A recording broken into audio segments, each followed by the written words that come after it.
Hi friends. मैं आप लोगों का इस चैनल के ऊपर स्वागत करता हूं। और आज हम पढ़ने वाले हैं कि जो हमारा एसी सर्किट चल रहा था उसका हम आरएलसी सर्किट के बारे में पढ़ेंगे। जितना बचा है उसको हम कंप्लीट करेंगे। आई थिंक मैं इसका पार्ट वन पढ़ा चुका हूं और पार्ट टू लेकर आया हूं ताकि ये हम कंप्लीट करें और उसके बाद थ्री फेज सिस्टम के ऊपर आए और जितना बचा है उसकी हम एक मैराथन क्लास ले लें कल।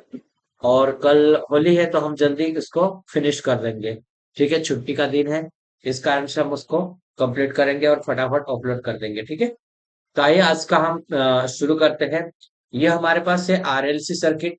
ठीक है, ये रेजिस्टेंस हमारे पास है, ये इंडक्टेंस और ये कैपेसिटेंस। इसी को बोलेंगे हम आरएलसी। ठीक है, आरएलसी ये सीरीज में कनेक्शन है।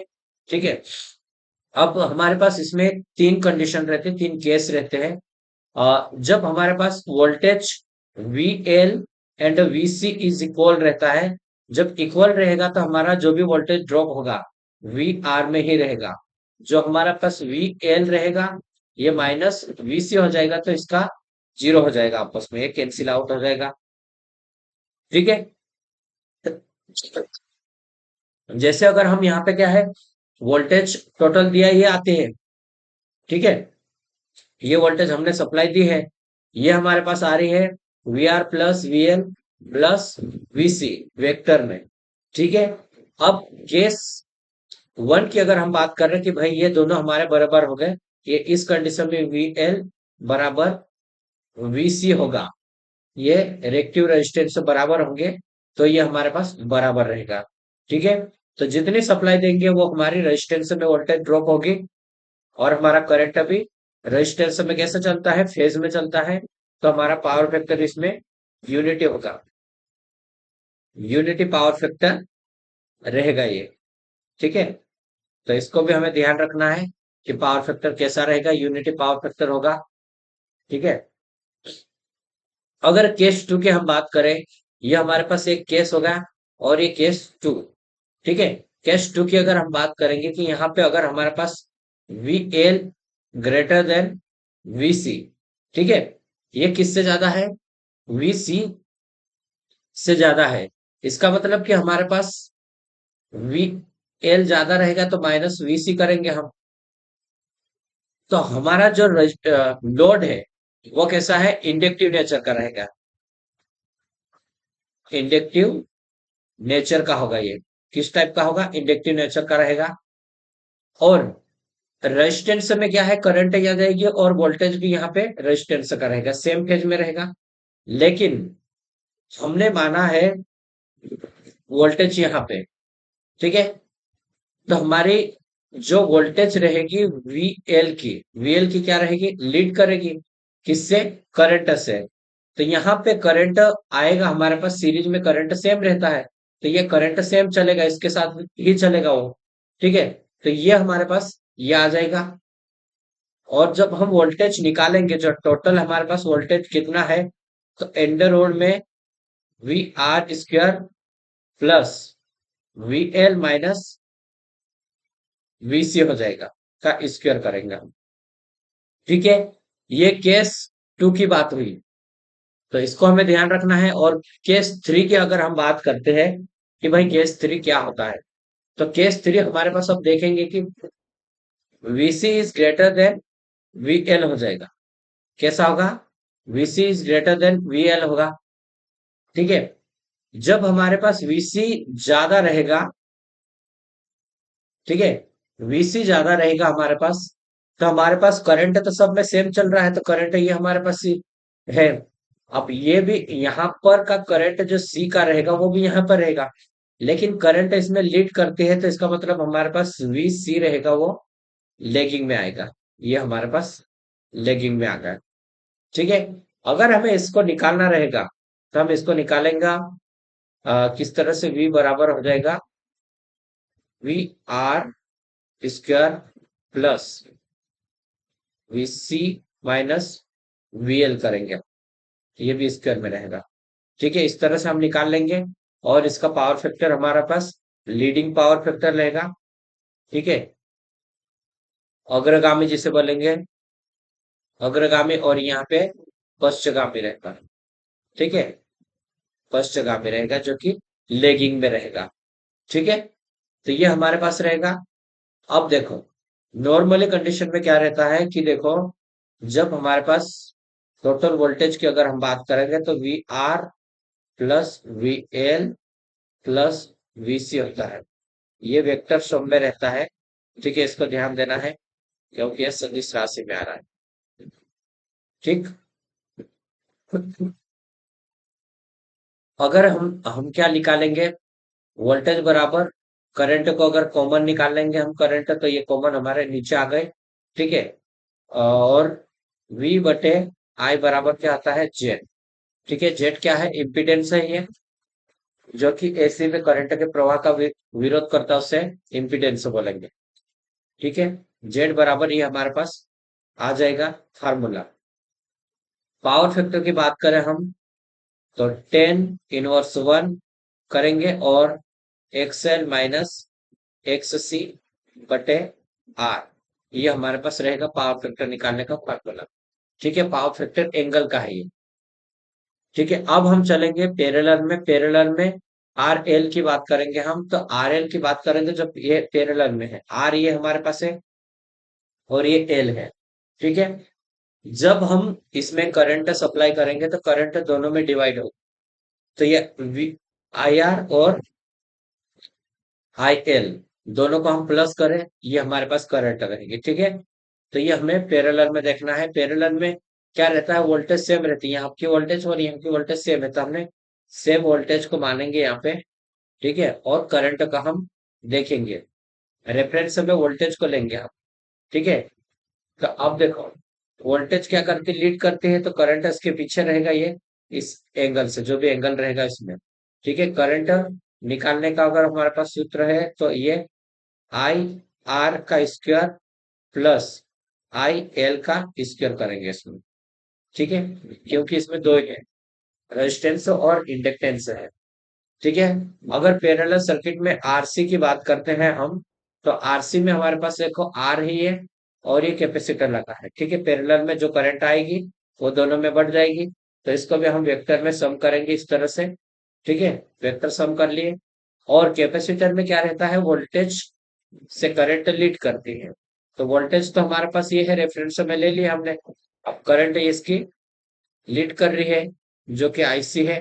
ठीक है, इसमें भी हम करंट को निकालने के लिए क्या करेंगे, अंडर रूट में आई ए का स्क्वायर प्लस आई सी का स्क्वायर हो गया, तो ये हमारे पास रहेगा। ठीक है, आगे बढ़ते हैं हम, पावर फैक्टर की बात करते हैं। पावर फैक्टर में हम देखेंगे, सॉरी, तभी तभी कंप्लीट नहीं हुई है, सही। पावर फैक्टर देखते हैं हम, इसमें पावर फैक्टर बराबर क्या होता है, cos फाइव। ठीक है, cos फाइव का आर बटे जेड, ये क्या है, पावर फैक्टर में का सूत्र रहेगा। ठीक है, पावर फैक्टर एक्चुअल में क्या होता है, करंट, और जैसे ये करंट है हमारा और ये वोल्टेज है, दोनों के बीच में ये एंगल रहेगा, इसी को हम पावर फैक्टर बोलेंगे। ठीक है, तो आर तो हमारे पास क्या रहेगा, एक्चुअल पावर हो जाएगा। कौन सा, एक्चुअल पावर जो हमारा खर्च हो रहा है। लेकिन एपरेंट पावर कुछ ना कुछ इमेजिनरी, जैसे कि हमारा पावर फैक्टर अगर लीडिंग रहता है, तो उसमें हमारा पावर फैक्टर ठीक है, लीडिंग कंडीशन में ऑपरेट होगा। लेकिन जब लेगिंग रहेगा तो उसमें अलग से क्या होगा, कि वहां पर पावर वेस्ट होगा, जो कि यूज में नहीं आ रहा था। किस कारण से, एक्सएल या एक्स सी के कारण वो ड्रॉप होता है, उसको हम रेक्टिव पावर बोलते हैं। और रेक्टिव पावर और एपरेंट पावर बराबर हम क्या करेंगे, एपरेंट पावर बराबर रेक्टिव पावर रहेगा प्लस में एक्टिव पावर। रेक्टिव पावर और एक्टिव पावर रहेगा, तो उसी को हम ऑपरेंट पावर बोलेंगे। ठीक है, ये ऑपरेंट पावर है। ठीक, अब पावर की हम बात करेंगे, पावर अलग अलग निकालने का फार्मूला हमारे पास है। ठीक है, पावर निकालेंगे तो ये हमारे पास रहेगा। ठीक है, तो ये क्या है, पावर बराबर 3 V L I L cos phi रहेगा हमारे पास। ठीक है, तो इसमें हम अगर निकालना चाहे इसका इस अंडर रूट को हटा के अगर हम इसका स्क्वायर करते हैं और करंट का मान निकालें, तो ये हमारे पास एक फार्मूला बन जाएगा। ये करंट के लिए हो जाएगा। जैसे जैसे पावर फैक्टर कम होता है, करंट का मान हमारा बढ़ते जाता है। मशीन की रेटिंग भी बढ़ेगी इससे, और उसका वेट भी बढ़ेगा। इस कारण हमारा पावर फैक्टर अच्छा होना चाहिए। इसका मैक्सिमम जो पावर रहता है पावर फैक्टर का एक रहता है, एक, जिसे हम यूनिटी बोलते हैं। ठीक है, मैक्सिमम वैल्यू एक होता है, बाकी उससे जीरो रहेगा मिनिमम पे। ठीक है, तो ये हमें देखना है। अब हम देखते हैं कि पावर फैक्टर, भाई पावर फैक्टर अगर बढ़ता है तो हमारा एरिया कम हो जाएगा कंडक्टर का, उसका वॉल्यूम कम हो जाएगा और वेट भी कम हो जाएगा।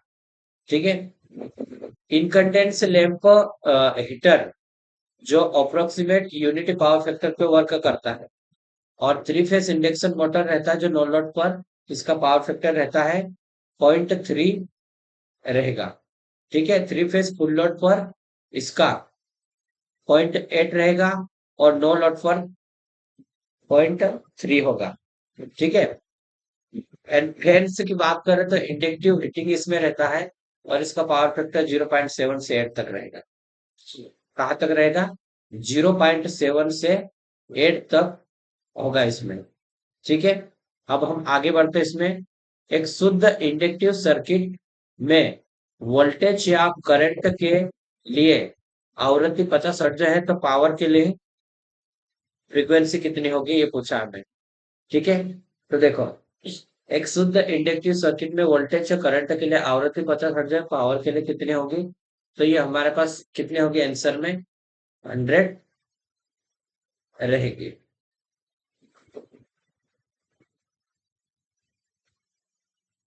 ठीक है, डबल हो जाता है इसका, तो इसको ध्यान देना। फाइंड, और दूसरा क्वेश्चन हमारे पास ये है कि फाइंड द इम्पीडेंस है, इम्पीडेंस निकालना है। पहले तो ये हमारे पास है, इम्पीडेंस का फॉर्मूला होता है जेड बराबर होता है अंडर रूट में आर का स्क्वायर प्लस एक्स सी का स्क्वायर। ठीक है, बराबर में हमने करा, और अंडर रूट में इसका मान रखा 5 का स्क्वायर प्लस 12 का स्क्वायर कर लिया हमने। ठीक है, 5 का स्क्वायर 25 प्लस 144, ये अंडर रूट में ही रहेगा। ठीक है, दोनों को ऐड करेंगे तो 9, 6 एंड 1, ये अंडर रूट में। ये किसका है? और 169 किसका है? तो 13 का। 13 का अगर हम स्क्वायर करेंगे तो ये स्क्वायर से ये अंडर रूट कट जाएगा, तो 13 हमारे पास आंसर आ जाएगा, राइट। ठीक है, तो हमारे पास रेजिस्टेंस, इम्पीडेंस कितना आया यहाँ पे? इम्पीडेंस पहले फाइंड करें, सेकेंडरी हमें करंट देखना है। करंट तो वोल्टेज कितनी यहाँ पे 200 वोल्ट दी है। ठीक है, तो करंट निकालने के लिए क्या फार्मूला था? यहाँ पे निकालता मैं वी बटे जेड, 200 बटे, अगर हम करते हैं 13। ठीक है, तो इसको हम काटेंगे तो हमारे पास कितना रहेगा? 13 कम 13 एक बार में कट जाएगा। ठीक, उसके बाद बचा कितना? 70 हो जाएगा। ठीक है, तो 13 पंजे, देखते 13 पंजे 65, 13 पंजे 65, 5।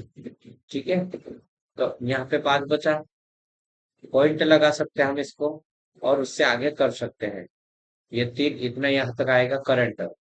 ठीक है, अब इसमें पावर फैक्टर देख रहा है। पावर फैक्टर के लिए मैं आपको फार्मूला ये बताया था कि पावर फैक्टर एंगल निकालना है तो 10 इनवर्स 1 बटे में क्या रहेगा? एक्स सी या एक्स एल बटे आर होगा। ठीक है, तो इसको हम कर लिए। जब भाई हमारे पास रहेगा कैपेसिटिव रिएक्टेंस कितना है? 12 है, बटे में रेजिस्टेंस कितना है? 5 है। ठीक है, तो इसका हम निकालेंगे, इसका मान आ जाएगा, एक डिग्री में हमें निकालना है इसका। तो ये हमारे पास 67.38 डिग्री होती है। ठीक है, कहाँ तक है, कितने डिग्री तक ये रहेगा हमारा। तो इतने डिग्री कॉस का अगर हम देखेंगे तो हमारे पास ये हो जाएगा पावर फैक्टर, आर बटे जेड भी हमारे पास पावर फैक्टर होता है, आर बटे जेड। तो आर का मान हमारे पास कितना था, 5, 5 बटे हम 12 कर लेंगे, तो इसका मान आ जाएगा 0.38 आ जाएगा। ठीक है, एक्टिव पावर इस प्रकार से हम एक्टिव पावर भी निकाल लेंगे इसका। एक्टिव पावर की अगर मैं बात करता हूँ, एक्टिव पावर P बराबर होता है VI cos फाइव। ठीक है, वोल्टेज हमारे पास 200 दिया है, करंट हमने देखा है 15.38, और पावर फैक्टर 0.38। ठीक है, इनका हम गुना कर लेंगे, मल्टीपल कर लीजिए आप, 1183.07 वाट। ठीक है, 07 वाट में ये आ जाएगा हमारा। नेक्स्ट हम आगे देखेंगे, नेक्स्ट वाला ये हमारे पास है और न्यूमेरिकल है, ये R resistance X L and X C दिया है। ठीक है, दोनों बराबर नहीं है, अलग अलग है। पहले हमें निकालना है इम्पीडेंस, फिर वोल्टेज निकालना, पावर फैक्टर और एक्टिव पावर निकालना है। ठीक है, और हमें निकालने के लिए सबसे पहले इम्पीडेंस के लिए फार्मूला यूज करेंगे हम। ठीक है, इस फार्मूले के द्वारा हमने क्या रखा, रेजिस्टेंस का मान रखेंगे यहाँ 10। ठीक है, 10 का स्क्वायर करके हमने ये रख लिया सीधे, और एक्सएल माइनस एक्स सी, तो 15 - 5 कर लेंगे हम, तो 100 हो जाएगा। 15 - 5 करेंगे तो 10, 10 का स्क्वायर 100 हो जाएगा, ये 100 हो गया। ठीक है, 100 और 100 200 हो जाएंगे, 200 हमारे पास, अगर हम करनी को हटाते हैं तो 200 का करनी हटाने पर 14.14 रहेगा इसमें ओम। ठीक है, अब हमें निकालना है वोल्टेज। वोल्टेज हम किस तरह से निकाल सकते हैं, आई और जेड, करंट का मान ये दिया है। ठीक है, और जेड, जेड का मान ये हमारे पास है, तो 14.14 तो ये हमारे पास आ जाएगा भाई 141.4 वोल्ट में आएगा। ठीक है, ये वोल्टेज में आ गया। तो उसके बाद हमें देखना है पावर फैक्टर। पावर फैक्टर हम देखेंगे, P बराबर F बराबर हो जाएगा हमारे पास R बटे जेड। ठीक है, 10/जेड कितना है हमारे पास, 14.14। ठीक है, इसको अगर हम भाग देते हैं तो ये हमारे पास 0.7 हमारे पास ये पावर फैक्टर आ जाएगा। ठीक है, अब हम एक्टिव पावर निकालेंगे, तो एक्टिव पावर के लिए ये हमारे पास फार्मूला है, इससे आप निकाल सकते हैं। ठीक है, इसमें मान रखे आप VI cos फाइव में, तो हमारे पास एक्टिव पावर आ जाएगा। ठीक है, नेक्स्ट क्वेश्चन पे हमारे पास है एवरेज वैल्यू निकालना है, फाइंड ऑफ एवरेज वैल्यू। ठीक है, फाइंड ऑफ एवरेज वैल्यू। तो एवरेज वैल्यू निकालने के लिए हम क्या करेंगे भाई, कि एरिया बटे में टाइम। तो यहाँ पे एरिया देखना है हमें, 5 और 5 हमारे पास कितना रहेगा एरिया का,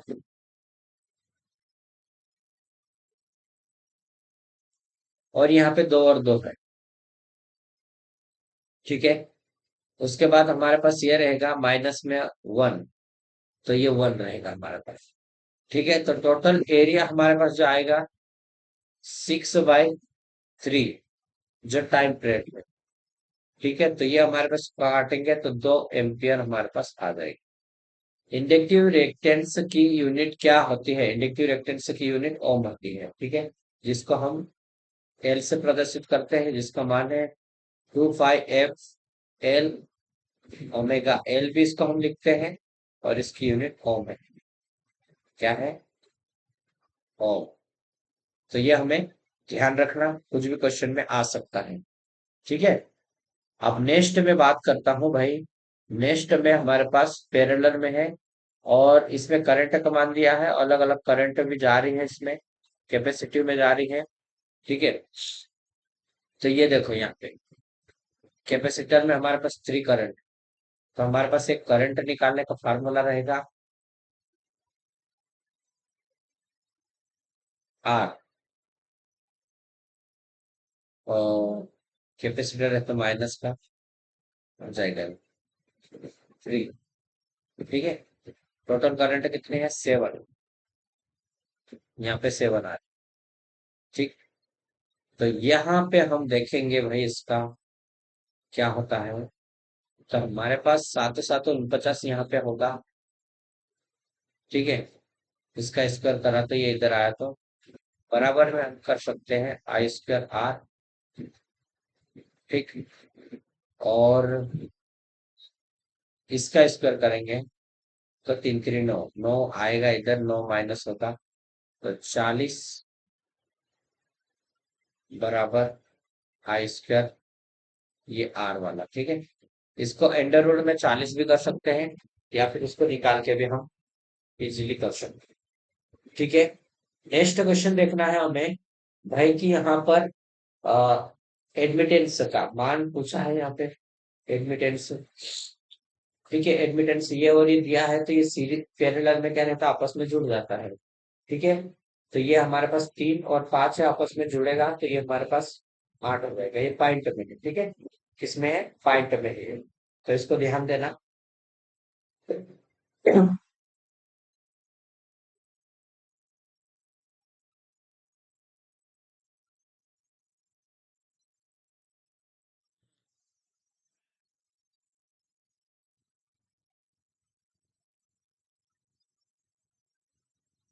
इसमें हमें देखना है कि फेज डिफरेंस क्या है। तो देखो, करंट तो ये हमारी स्टार्ट हो गई। ठीक, यहाँ पे, लेकिन जब 30 डिग्री आगे बढ़े तो उसके बाद ये वोल्टेज स्टार्ट होगी, तो ये 30 डिग्री का हमारा बीच में रहेगा। यहाँ तक आते तो ये 90 डिग्री होता है, यहाँ पे ये बीच में से स्टार्ट हुआ, इसका मतलब है 30 डिग्री पे।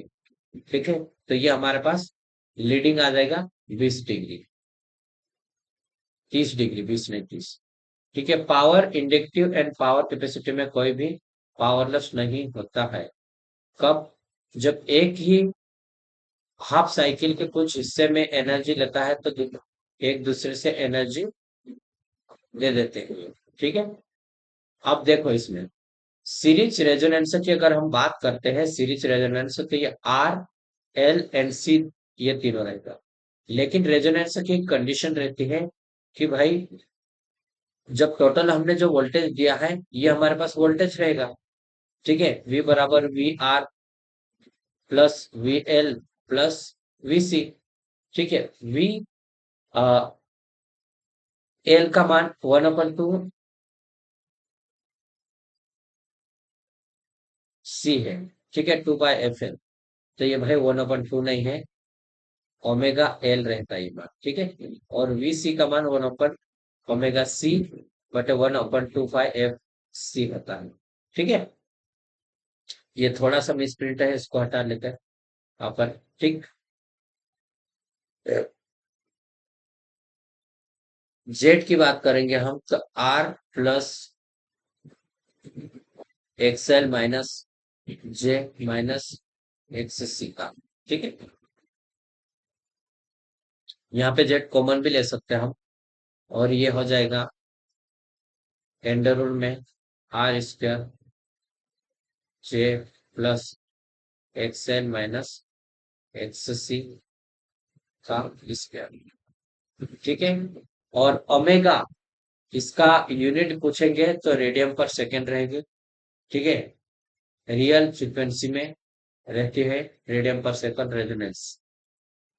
ठीक है, आगे बढ़ते हैं हम अभी, कुछ इंपॉर्टेंट पॉइंट्स को देख लेते हैं। It is the imaginary terms, जब ये 0 रहेगा। ठीक है, और ये रेजोनेंस फ्रीक्वेंसी अर्जुन में रहता है ये। ठीक है, VL माइनस VC जब 0 रहेगा, और तो एक्सएल ये क्या होगा, रेजोनेंस कंडीशन में जिसे अनुनाद बोलेंगे हम। ओमेगा एल, ओमेगा बराबर ओमेगा 0 होगा, तो ये कंडीशन हमारे पास ओमेगा एल बराबर ओमेगा 1/0 C होगा। ठीक है, ओमेगा और ओमेगा दोनों में इससे गुना होगा तो ओमेगा का स्क्वायर होगा। ठीक, और एल को हम यहाँ पे ले आएंगे तो ये हमारे पास इस तरह से फार्मूला बनेगा। ठीक है, ओमेगा को हटाकर तो इसमें एंडर रूट लग जाएगा, पेंडुलम लगा, तो ये रेडियन पर सेकेंड एक रेजोनेंस फ्रीक्वेंसी है। ठीक है, तो इसको हमें रखना है, और ओमेगा का मान होता है भाई, ओमेगा का मान 2 पाई एफ। ठीक है, 2 पाई एफ। तो हमें एफ का मान निकालना है, एफ बराबर 1/2 पाई एफ अंडर रूट एल बटे सी। ठीक है, एल बटे सी होता है, तो ये वाला हमारे पास फार्मूला इस तरह से बन रहा है। अब जेड का मान, हमारे पास इसका मान तो 0 हो रहा है, तो जेड आर बराबर हो जाएगा हमारे पास, जेड हो रहा है, आर बराबर जेड हो जाएगा ये। ठीक है, करंट में धारा मैक्सिमम होती है, ये भी हमें ध्यान रखना, करंट में धारा कैसी रहेगी इस कंडीशन में। क्यों? क्योंकि रेजिस्टेंस इतना बच रहा है, तो करंट में धारा कैसी होगी, मैक्सिमम हो जाएगी। ठीक है, और इम्पीडेंस का मान कम होता है, मिनिमम रहेगा इम्पीडेंस। और दोनों वोल्टेज में फेज डिफरेंस कितना रहेगा, 180 का होगा।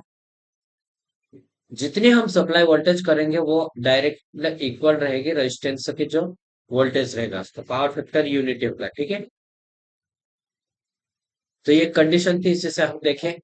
और हम देखेंगे इसमें आरएलसी सर्किट में कि आरएल प्लस में जेड एक्सएल माइनस एक्ससी होगा।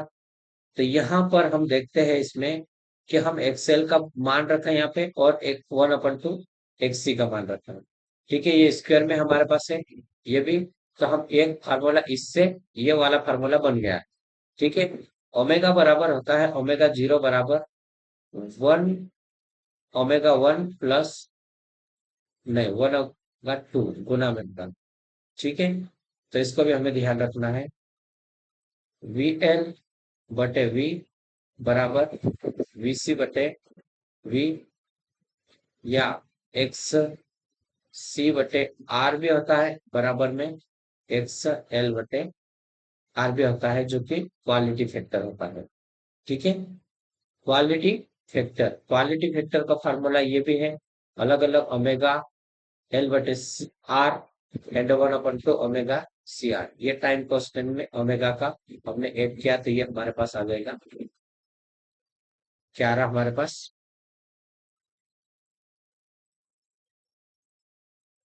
अब पैरेलल रेजोनेंस की बात करेंगे हम, पैरेलल रेजोनेंस इसमें भी ज्यादा कुछ डिफरेंट नहीं है, लेकिन करंट उसमें सेम हो जाती है। आईएल और आईसी करंट दोनों सेम रहेगी, उस कंडीशन में वो रेजोनेंस रहेगा। देखो, ओमेगा बराबर हमने ये देखा रेडियन पर सेकेंड, और ये हम फ्रीक्वेंसी निकाला सेम की सेम वहां पे भी। और रेजोनेंस कंडीशन में आई एल बराबर आई सी होगा, या फिर एक्स एल बराबर एक्स सी होगा।